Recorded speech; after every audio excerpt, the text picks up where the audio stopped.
Vamos lá, minha gente. Vamos para a live de hoje para poder atualizar os filmes. Estamos muito cansados, todos que saímos do novo filme do Lave Dias. Hoje foi o dia dos dias, né?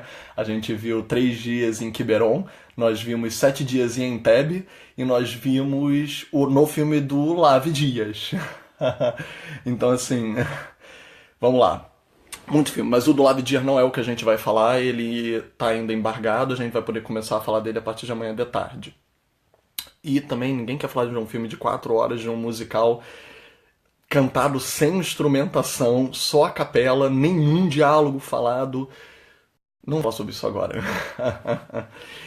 Vamos começar, eu acho que com o filme, né, bem pra cima, que foi um dos meus favoritos até agora na competição, que é o 3 dias em Quiberon. Bem pra cima que eu tô falando artisticamente, porque o filme é depressivo pra caramba. Ele é sobre 3 dias em que a atriz Romy Schneider, pra quem não se lembra, uma grande atriz, que ela inclusive era francesa, quer dizer, na verdade ela era austríaca, foi importada pra França para vários filmes e pra Itália também, que ela participou de vários filmes do neorrealismo. Foi uma musa do Visconti, que usou muito ela no teatro. No cinema ele só utilizou em 2 filmes, eu acho, o curta do Boccaccio, o Boccaccio 70, e o longa da Bavária, o... Ai, gente, esqueci o nome. Daqui a pouco me vem, do Rei da Bavária. Então, alguém vai acabar botando aqui no comentário, a gente vai se lembrar e obrigado. Do Ludwig. Obrigado. Ninguém botou, mas eu lembrei. Em que ela volta a interpretar a Imperatriz Sissi, né? Só que mais velha. Que era um círculo que ela ia fechar e o Visconde prometia a ela antes da morte trágica dela, e do Visconde também morreu, mas prometia a ela que ia fazer um filme que encerrasse aquele ciclo da Sissi, né? Quem conhece aqui a Romy Schneider, eu não sei quem sabe um pouco mais sobre ela, um pouco menos, mas ela teve uma vida bastante trágica, tá? Por acontecimentos alheios a ela. Vamos dizer, ela tem um pouco da tragicidade grega, um pouco da Marilyn Monroe, mas não é comparável porque a Romy teve incríveis incidentes de vida que independeram da vontade dela, foram destino mesmo. De ex-marido se suicidar, de filho morrer num acidente horroroso. Então, assim, ela não teve uma vida muito satisfatória nesse quesito. E ela tinha uma depressão muito forte. Ela era uma pessoa que foi diagnosticada com bipolaridade, ela tinha comportamento borderline, que ia de 8 a 80.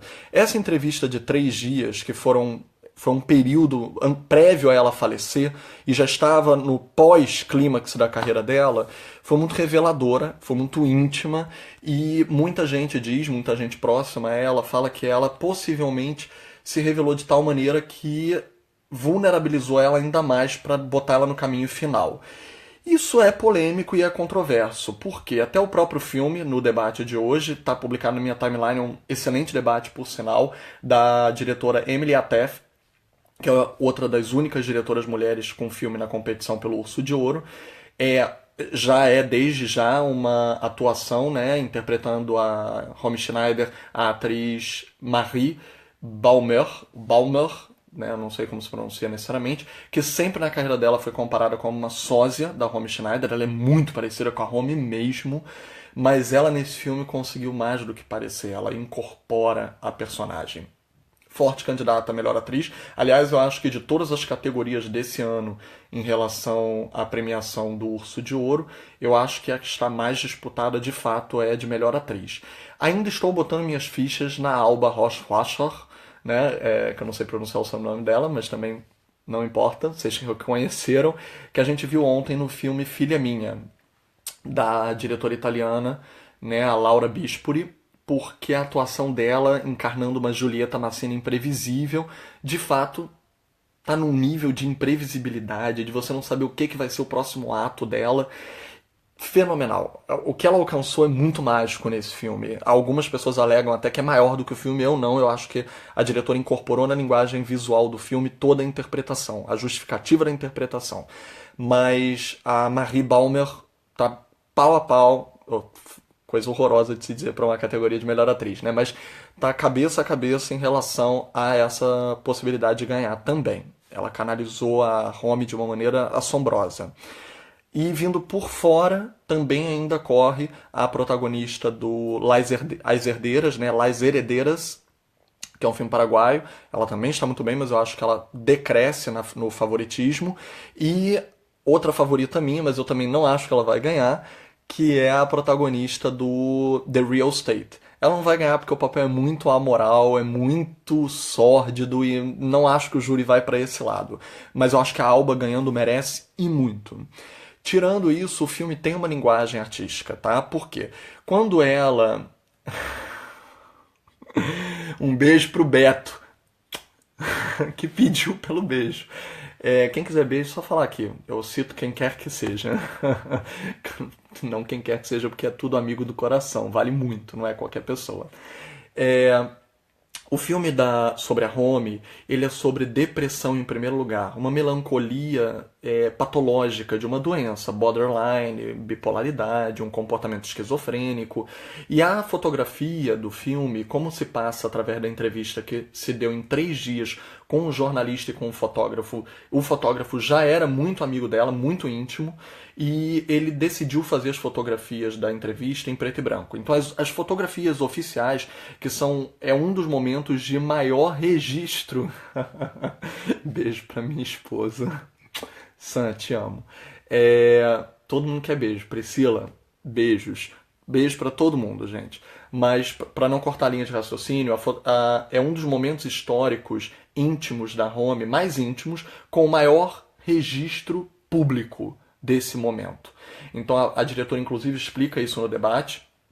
Por que ela escolheu esse momento? Foi porque é uma entrevista relacionada a um momento muito prévio à morte dela? Não. Se fosse só por isso, ela não teria escolhido isso para poder adaptar. Ela adaptou porque é uma das questões mais íntimas da atriz, com muito registro público. Então ela sabia e tinha muito material para trabalhar em cima. Ainda assim é ficcional, ela admite o quanto ela pôde construir com liberdade em cima disso, e a fotografia segue em preto e branco para manter o registro das fotografias originais. O fotógrafo, que era muito amigo dela, teve uma relação íntima com ela, inclusive, e protegeu muito ela na carreira. Ele explicou que o preto e branco, número um, foi uma escolha na época já, porque ele acreditava, e isso era dito muito, difundido, mesmo que hoje em dia pareça ser um abuso, inclusive, porque eu acho que a beleza não tem que seguir padrão, mas ele dizia que mulheres daquela idade, a Romy já estava um pouco mais velha naquela fase, eram beneficiadas, eram valorizadas pela fotografia em preto e branco, e porque tornava artisticamente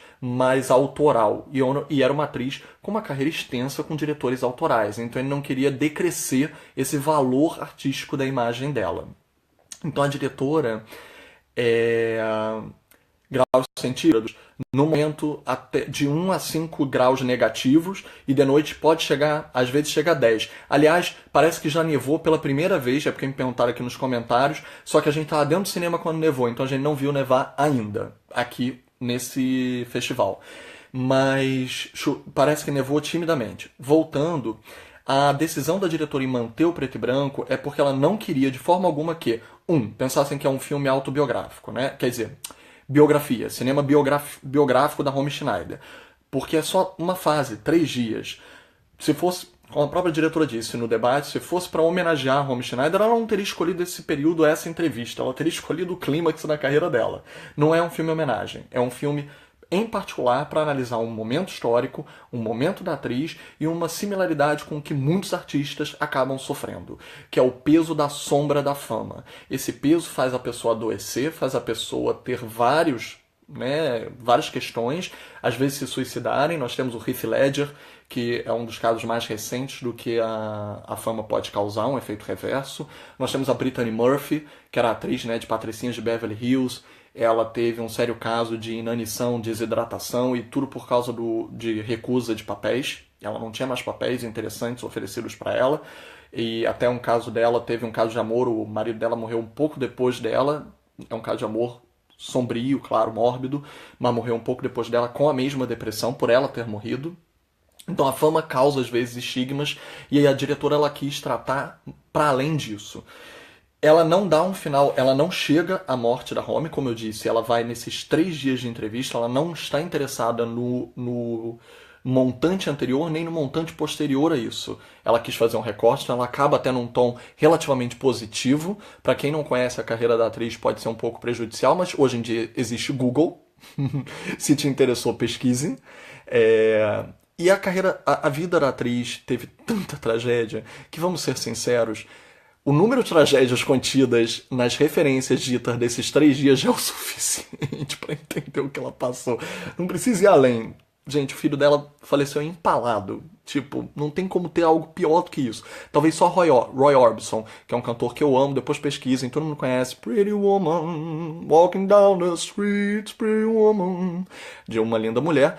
Ele teve uma vida pior ainda do que a da Romy. Nossa, quanta tragicidade, tadinho.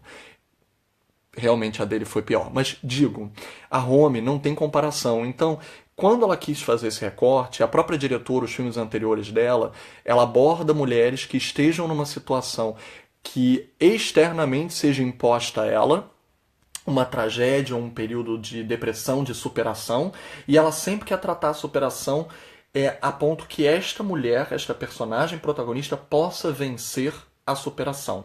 Ou pelo menos alcançar uma esperança de que alcance. Então, assim, todos os filmes dela têm isso, então ela não escolheu à toa esse período da Romy. E a fotografia, além de preto e branco, ela também decide usar uma câmera móvel, sempre na mão, a câmera nunca é fixa.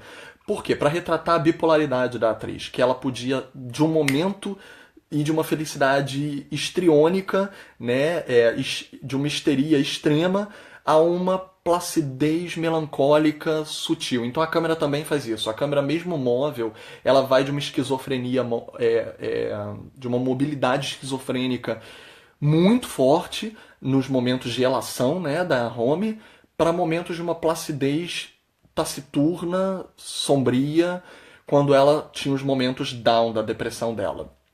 Muito acertada a escolha da fotografia, por sinal, por parte da Emily. É um forte candidato, como eu disse, pode levar a melhor atriz. E é um filme sóbrio, seguro, muito focado na atuação. Não à toa é uma diretora mulher, retratando uma mulher forte, de uma maneira forte. É muito poderoso. Eu tenho histórico na minha família de pessoas que têm depressão e que têm bipolaridade. Então, para mim, foi muito vívido. Eu posso dizer para vocês que é muito fiel o retrato dela. E muito respeitoso. Em nenhum momento ela parece, vamos dizer, fazer um retrato sensacionalista da Romy. E me tocou muito profundamente, eu tenho que dizer isso, tá? É muito poderoso e é muito profundo você entrar na alma de uma pessoa, uma alma tão nua à disposição, e foi perguntar isso a ela no debate, se eticamente ela havia pensado até onde ela iria, até onde ela podia ir para não explorar aquela pessoa. E ela, de fato, pelo menos a meu ver, com os membros da minha família, eu posso dizer, ela teve uma responsabilidade muito grande que eu acho que ela cumpriu, tá? E é muito importante dizer que essa entrevista talvez não tivesse sido tão íntima, porque ela tinha uma armadura muito forte da bipolaridade, e ela pôde despir a armadura nessa entrevista real, e o filme também pôde fazê-lo, porque presente estava a melhor amiga dela de infância, desde o maternal. E foi crucial que houvesse uma outra mulher, com uma conexão entre as duas, para que ela tivesse desvelado de forma tão íntima como ela fez. Então, para além de ser um caso curioso sobre a Romy, sobre a melancolia da depressão que a fama pode causar, ou que esteja relacionada a essa correlação pessoal, ainda tem a relação entre as mulheres, a força que isso pode desvelar, e uma entrevista com a responsabilidade de um jornalista, até onde ele pode ir, e que nesse caso específico se criou uma relação pessoal com ela que manteve até o fim, até a publicação, em que ela teve a palavra final do que ela queria editar ou não. Mas ela também tinha uma curiosidade mórbida de levar até o final. Então é uma intrigante investigação, muito visceral. Vimos algumas recentes dos últimos anos de entrevistas também nesse nível, como Frost versus Nixon, Frost Nixon, né? Também Jack, do Pablo Larraín, que eu sou muito fã do Pablo, então para mim o Jack é insuperável, porque é um filme artístico ao pé da letra, mas não é um filme que se galga completamente na entrevista, e esse tá? Eu acho que ele leva um filme biográfico, não sendo biográfico, ele é o antibiográfico, para um novo patamar. E a Emily conseguiu isso como diretora. Parabéns para ela. O outro filme é 7 Dias em Entebbe, do nosso Zé Padilha, né, com fotografia do Lula Carvalho, com montagem do Daniel Rezende, que ano passado brilhou com o Bingo. E com o Daniel Brühl, o querido Daniel Brühl, de Adeus Lenin, o The Educators. Se nunca viram, vejam, que é um filme menos visto dele, mas que é maravilhoso, é uma delícia. E filmes pop também, como o do Tarantino, né? Bastardos Inglórios. Quem se esquece do papel nazista dele no Bastardos. E nesse filme ele contracena com a Rosamund Pike, que é uma atriz que até Bond Girl já foi, mas ela ficou de fato famosa, né? Com gente, o Garota. Tô com Garota Exemplar, tá com Garota Interrompida na cabeça. Com Garota Exemplar, o Thriller, com Ben Affleck. E ela realmente se revelou com esse filme. E ela foi convidada, talvez, justamente por esse arquétipo. Porque os dois interpretam alemães, mesmo a Rosamund sendo britânica. Ela e o Brun, que é alemão, interpretam dois alemães do grupo terrorista Baden-Meinhof. Baden-Meinhof, não sei se eu estou pronunciando mal, que se aliam a terroristas palestinos na libertação quer dizer, na luta de reivindicação do território palestino, quando a ONU declara, né, o território israelense e retira aquele território da Palestina, e que até hoje é um conflito interminável.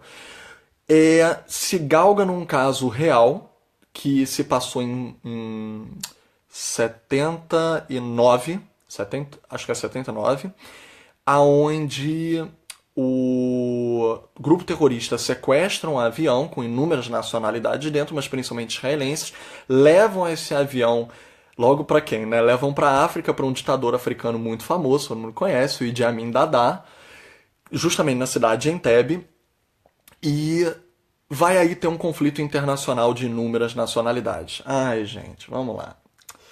Ai, Padilha. Gente, eu acho que o Padilha, tecnicamente, devemos reconhecer, é hoje um dos maiores mestres mundiais da criação narrativa do thriller. Nisso ele prima. Eu não posso dar nenhum braço a torcer. Ele prima. Ele, o Lula e o Rezende trabalhando juntos conseguem criar uma tensão na linguagem e no ritmo de montagem, de enquadramento visual, que realmente hoje está no top, no topo. Ainda assim eu tenho inúmeros problemas com o filme. Desculpa. O filme está fora da competição, mas é uma homenagem ao Padilha. Há 10 anos atrás ele estava aqui. Ele já veio, né, representando o Brasil antes com Tropa de Elite, que eles são muito felizes daqui. Teve excelentes resultados. E inclusive recebeu o prêmio da mão do Costa Gavras, que hoje foi mencionado no debate, né, uma certa comparação com Costa Gavras nesse filme. E naquela época ele recebeu o prêmio da mão dele, então é um ídolo para ele. Mas o filme ele tenta agradar demais a gregos e troianos, e aí a gente vê que a linguagem não pode vir separada de uma representação social. O Padilha, o Brasil vem a conhecer a posição política do Padilha como muito em cima do muro. Ele já foi de esquerda, já foi de direita, não julgo a posição pessoal, ele pode escolher o que ele quiser, mas infelizmente ele adota o em cima do murismo como linguagem no filme também. Eu entendo, e não é um demérito escolher a linguagem em cima do muro, mas é uma situação delicadíssima que eu acho que ele consegue alguns bons resultados para uma situação tão delicada, em que ele contrapõe pontos de vista que ele tenta não vilanizar nenhum deles, nem caricaturizar, nem ridicularizar, nem vilanizar, mas ao mesmo tempo dá camadas de como as coisas certas e coisas erradas em todos eles. No governo israelense, o que não necessariamente reflete a opinião do povo israelense, nos palestinos, nos alemães que caíram de gaiato no navio por causa do grupo Baden-Meinhof. Gente, eu vou desistir de tentar pronunciar uma palavra que eu não sei. Os franceses que estão dentro do avião também, e o avião estava destinado à França, então adentram um conflito internacional. Os africanos, que é onde eles pousam, né? E que, aliás, desculpas. Ele tenta ser o mais respeitoso com todos. Me desculpa, mas o que ele é menos respeitoso, e parece que hoje em dia, não sei, é o que eles pensam que eles menos têm que reproduzir fielmente, talvez porque eles tenham menos conhecimento de causa, é sempre o africano. O Idi Amin Dada, apesar dele próprio ser uma figura controversa e dar asas a representações equivocadas, porque ele próprio foi polêmico nesse nível, gente, desculpa, Padilha representou ele como se fosse um vilão de James Bond. Pombas, não é assim. Não é assim. Ele tenta até ter algum respeito em relação a vamos dizer, a vilania que já é apregada, independente do filme, ao Idi Amin, porque ele também foi muito visto como um psicopata. Mas disso a você tratar o exército africano envolvido na controvérsia com menos representação do que todas as outras representações que ele teve tanto cuidado para equilibrar, eu acho que é uma falta de equilíbrio muito preocupante. E é um ovo que está ali em cima do muro, que não quer quebrar, mas talvez já esteja cozido, e ele não percebe que não tinha o que quebrar. Sabe? Ele não precisava ter tratado. Ele fica tão em cima do muro que ele não toma decisões. Então ele acaba fazendo com que todas as questões pareçam menos do que elas realmente são. Infelizmente. Acaba tornando rasas. Todos eles acabam ficando um pouco rasos, um pouco, para tentar tratar com dedos e não pisar em ovos com todos eles. Então acabam todos eles ficando um pouco rasos nesse sentido. E acaba criando personagens demais. Por exemplo, se ele mostra o Simon Peres, né, dentro da representação dos israelenses, do governo de Tel Aviv, que está administrando a causa à distância, ao mesmo tempo ele inventa um casal lá dentro da história. Se você corta esse casal israelense da história, é porque ele vai ser do exército que vai estar no conflito final dos 7 dias do final da resolução dos reféns. E a outra é do grupo de dança do Ohad Naharid, que é do grupo de dança israelense que criou o movimento de dança Gaga. Para quem não viu, veja o documentário do ano passado, que é maravilhoso, retrata esse grande coreógrafo e dançarino, que é o Ohad. E a dança dele tem uma filosofia por trás. Pra falar a verdade, aí que tá. Se eu vejo o filme do Padilha e ele fez que nem o Volver, Fale com Ela, do Almodóvar, que ele insere, né, coreografias da Pina Bausch dentro do filme, a própria dançando inclusive, e ele insere números artísticos dentro da razão de ser do filme. O Padilha inseriu números artísticos do Ohad, já existentes, todos conhecem esses números, são muito famosos. Quem não conhece vai ficar muito impactado, tá? Porque o Ohad realmente é um gênio. E os números musicais dele ficaram excelentemente encaixados na tensão do thriller do filme. Ele encaixou muito bem os números. Mas assim, é encaixar uma coisa que já é genial por si própria. O Padilha não foi genial em escolher esse número, porque tem muito a ver com os conflitos israelenses de o povo não necessariamente concordar com alguns fascismos do governo. Não estou aqui indo a favor ou contra ninguém, é tudo controverso mesmo. Mas o próprio povo não concorda com todas as decisões do governo. Vamos ver também o lado do governo, assim como o filme tenta, de que o governo está num meio árabe, predominantemente muçulmano, islâmico, em que eles são estranhos no ninho e por isso eles têm que atuar de uma maneira ultra defensiva. Então assim, tem polêmica para todos os lados, mas o povo nem sempre concorda. E o Ohad é um coreógrafo famoso por já ter protestado contra o governo, publicamente, inclusive, no mundo. Então não foi à toa que o Padilha escolheu logo o número musical dele, que é a melhor coisa do filme. Então, assim, se um número musical pré-existente de um coreógrafo é a melhor coisa do filme, muito bem montado com as cenas de ação pelo Rezende, pela montagem do Daniel Rezende, tem algum problema com o filme. Pra coreografia de outra pessoa ser a melhor coisa do filme. Então, assim, mas é porque é muito genial mesmo. Foi quase como se você chegasse e inserisse, sei lá, cenas de Fellini, de Chaplin, de Maya Deren, e aí as cenas que já são brilhantes engolem o teu filme. Pô, por que você foi inseri-las então? Então, as atuações estão todas na média. O suspense não é de ação, só existe tiro disparado no final, no 7º dia dos 7 dias de Entebbe.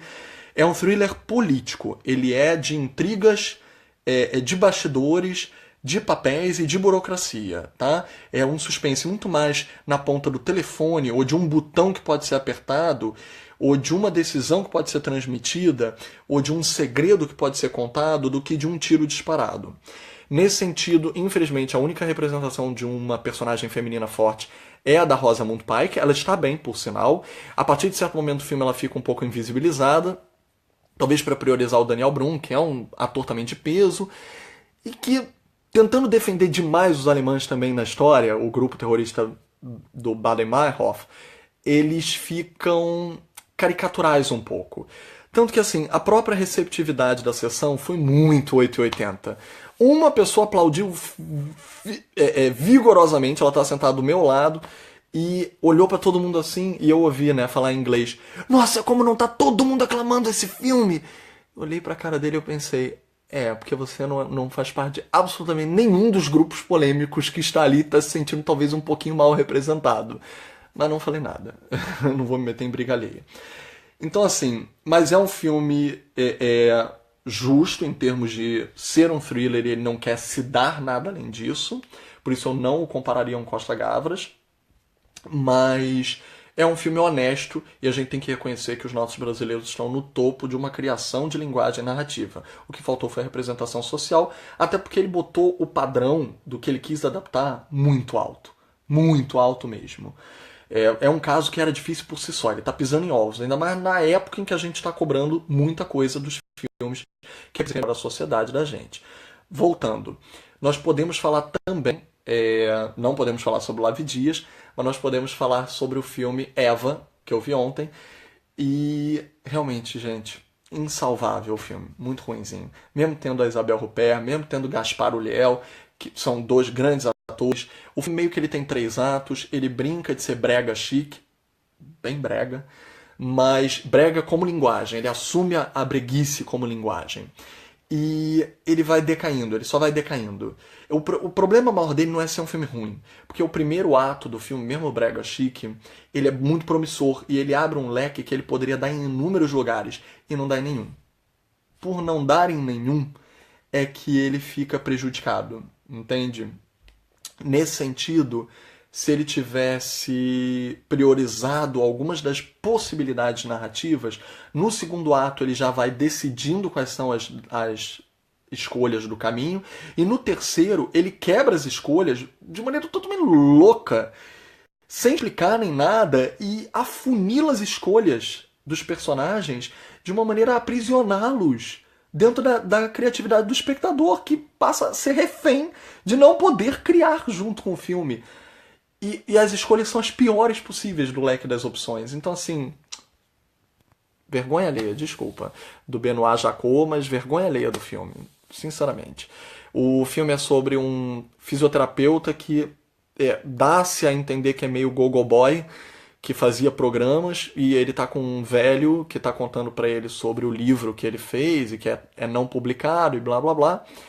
O velho paga ele por serviços sexuais, só que não tem um infarto, morre, e o garoto rouba o livro, publica e faz uma peça, né, que vira muito famosa. Ele fica muito rico e cobram a ele uma peça melhor do que esta que ele não escreveu. Como escrever uma peça melhor do que algo que ele não escreveu?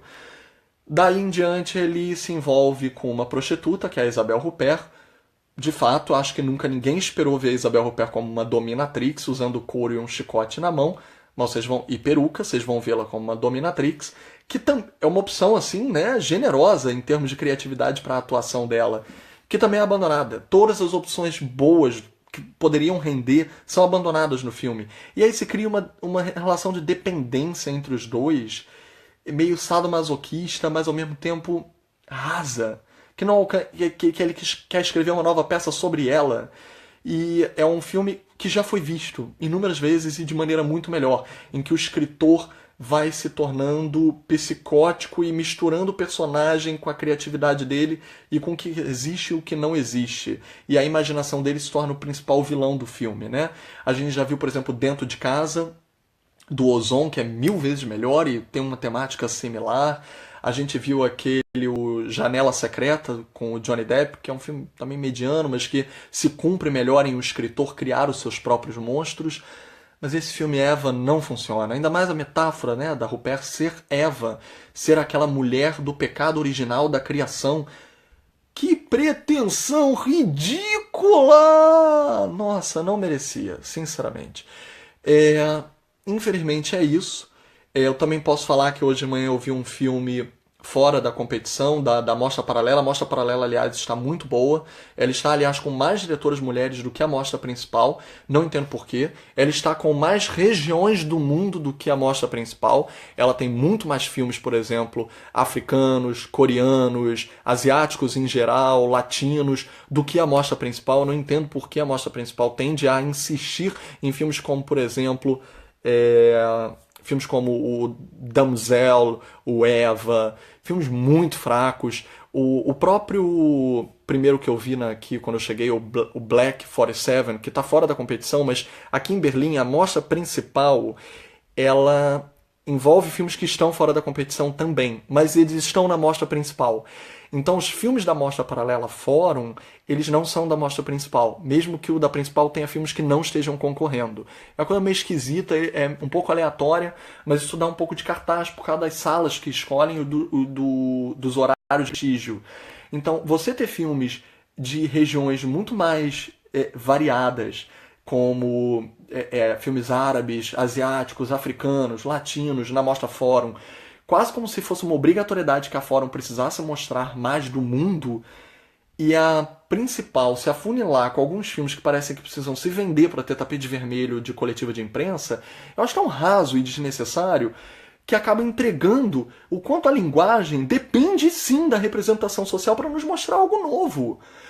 Nossa, eu tô vendo filmes de regiões muito mais criativas, com recursos criativos na Mostra Fórum, e que eu, aliás, vou seguir atrás. Eu hoje, por exemplo, perdi o filme Amico, por exemplo, coreano, que eu tava doido para ver, dirigido por mulher, eu vou procurar. Hoje eu vi o The Invisible Hands, sobre o etnomusicologista, né, o Alan Bishop, que ele é albanês-americano e ele vai ao Cairo porque uma banda de egípcios, de jovens egípcios, em 2011, 2012, na época da primavera, né, árabe, que já estava começando várias revoluções lá no Egito, né, e contra o governo, contra o fascismo, contra ditaduras.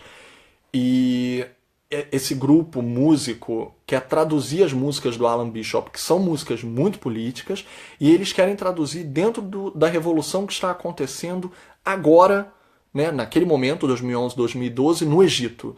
Até é um grupo que é muito consciente, acha que a música, assim como nós estamos falando que o cinema também tem que fazê-lo, a música também tem que representar algo para a sociedade. Eles até brincam, né? Quanta música existe dizendo eu te amo, amor é tudo, all you need is love. E eles brincam que quando eles traduzem, né, lá no Egito as músicas do Alan Bishop, eles falam assim: gente, fica muito difícil traduzir algumas coisas ao pé da letra da música dele, porque nós, na nossa língua, no nosso dialeto local, não falamos algumas coisas como os americanos falam tão proliferadamente em inglês. E uma delas é amor. A gente aqui no Egito não fala amor, amor, amor como Everything is Love, All You Need is Love, como qualquer música Beatlemaniaca, maníaca. Apesar de eu amar Beatles, mas abusa-se da palavra amor, é bem verdade, que é um romancismo exacerbado.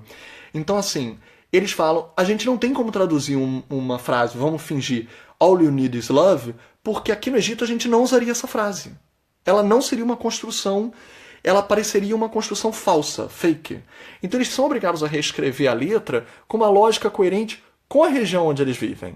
Então isso é muito interessante, essa linguagem do filme. Ele é co-dirigido por um homem e uma mulher, que eu não decorei, deixa eu falar aqui o nome, desculpas, porque trabalho é a primeira vez que eles trabalham juntos. Marina, num longa-metragem, Marina Diotti e Georges Salamé. E eles fazem um lindo trabalho com esse Invisible Hands, que até me lembrou muito um filme premiado em Tiradentes, que aliás eu fui o primeiro a prever que o filme seria premiado da Mostra Paralela, né, da Olhos Livres. Foi o primeiro, eu tenho registro disso. E de fato ele foi premiado, eu acertei! Que foi o Inaudito, que é um filme muito bom, que justamente fala sobre o processo criativo também de um músico, e como pode se traduzir em imagem e em cinema a criatividade artística da música, né? Você pode ver a música, ela pode ser uma pintura, ela pode ser uma expressão de dança, ela pode ser um movimento de câmera, ela pode ser o quê? Então o filme The Invisible Hands trabalha muito isso, e ela pode ser o quê de um movimento de câmera que seja político, que esteja nas ruas representando isso junto com os jovens e tentando derrubar fascistas do governo, que parece que hoje em dia é um tema muito comum para todos nós, né? Vamos derrubar, vamos cantar lá em Brasília. E tirando isso, vale dizer que há esse tema recorrente, não é só na Mostra Fórum, não é só na mostra principal. A gente já tinha falado sobre isso ontem, né, com o Dovlatov e com o Transit do Petzold, sobre metalinguagem literária e sobre uma imposição de censura no impedimento da publicação dessa liberdade de criação, seja literária ou de outra arte. Parece que isso está permeando todas as mostras, são muitos filmes relacionados a isso. Existe essa proibição da publicação. O do Lavi Dias também tangencia isso, uma proibição do livro até... Eu não posso falar, né? Tá embargado, mas vamos lá. O The Invisible Hands também tem essa censura. Vários filmes estão abordando essa censura do eu, da identidade, da criação, da arte como extensão e responsabilidade de como a gente pode se representar no mundo coletivamente. Então, eu acho que é um tema recorrente de todas as mostras no momento. E a maioria dos filmes está abordando isso. Amanhã a gente vai poder falar sobre o Lavi Dias e amanhã, dia cheio... Amanhã nós temos o novo filme do Gus Van Sant, né, que já ganhou Cannes, por exemplo, com Elephant, que gerou, por exemplo, sobre o caso Tiros em Columbine, né, também, que é outro filme maravilhoso. São dois filmes sobre Columbine, quer dizer, inspirados em Columbine. Que é o filme que ele vai estar aqui, He Can't Get Far on Foot. Tá escrito aqui no cabeçalho do post, se não é essa preposição, é por aí, que ele não vai chegar muito longe a pé, que é com o Joaquin Phoenix. Ai, gente, tô doido pra poder entrevistar o Joaquin Phoenix amanhã. E também vamos ter a coletiva com o Lavi Dias. O filme foi hoje, mas a coletiva é amanhã. Tô ansioso para fazer algumas boas perguntas a ele. Eu quero saber algumas coisas que ele fez nesse filme. E que, aliás, até vieram conversar conosco, né? A gente viu o filme do Lavi Dias hoje com a nossa maior fileira de brasileiros. Acho que foi a vez que a gente conseguiu juntar mais brasileiros numa fileira só, até porque o filme era tão longo que eu acho que a gente tinha que estar realmente unido na força, com muita comida, muito café. A gente se deu muito apoio, comemos pra caramba dentro do cinema, graças a Deus pode. Foi um banquete, era tempo pra caramba pra matar, né, gente? E com música sem instrumentação, então assim... Eu não vou nem botar música na cabeça de vocês porque vocês não vão conseguir sair com lá lá lá. Gente, vamos lá, voltando. E a coletiva vai ser amanhã e vieram nos elogiar que os brasileiros estão mandando muito bem nas coletivas. Que todos nós estamos fazendo excelentes perguntas e estamos representando muito bem as coletivas em termos de entrevistar os criadores e os convidados dos filmes que estão presentes. Não só eu, como a Luciana Veras, que é uma das Elviras, está aqui presente representando o festival, o Rodrigo Fonseca, o Fabrício Duque, o Pablo Vilaça, está muito bem representado realmente, o Pedro Butti, o Orlando Margarido, a Mariane Morizawa, o Bruno Guedes. Estamos cheios de brasileiros maravilhosos aqui, gente, vamos prestigiar a cobertura. E amanhã também vai ter o filme Pig, Cool, que é de um diretor muito doido, surrealista, adoro surrealismo, que ele tinha feito The Dragon Arrives, que a gente viu na Mostra de São Paulo, acho que há 2 anos atrás. Ele gosta de filme doido, então tô doido pra ver. Amanhã também tem um novo filme do Steve Soderbergh, Unsane. E finalmente eu vou poder ver a última repetição do filme brasileiro que eu tinha perdido ontem, Tinta Bruta, que é dos mesmos diretores do Beira-Mar. Tô doido pra ver o Tinta Bruta, me parece que é incrível, já vi cenas do filme. E também é um filme LGBTQ, pode estar bem representado para a possibilidade do prêmio TED, que por enquanto todas as palavras de corredor está indo um favoritismo para o Bicha Travesti, né, com a Linda Quebrada, mas o Tinta Bruta também é um forte candidato. Para vocês verem como nós estamos fortes numa linguagem LGBTQ, o Brasil tem vários produtores que estão se dedicando a isso, né? E algumas inclusive exclusivamente, como a Surto e Deslumbramento, que eu já havia mencionado ontem. E vamos continuar firme e forte nessa cobertura e vamos continuar a atualizá-los. Qualquer coisa, tira dúvida no cabeçalho do vídeo, que tem as informações para qualquer coisinha que eu tenha desencaminhado no português aqui ou nas línguas estrangeiras. Quando nevar, eu mando para vocês. Um abraço. Tchau, até amanhã, gente.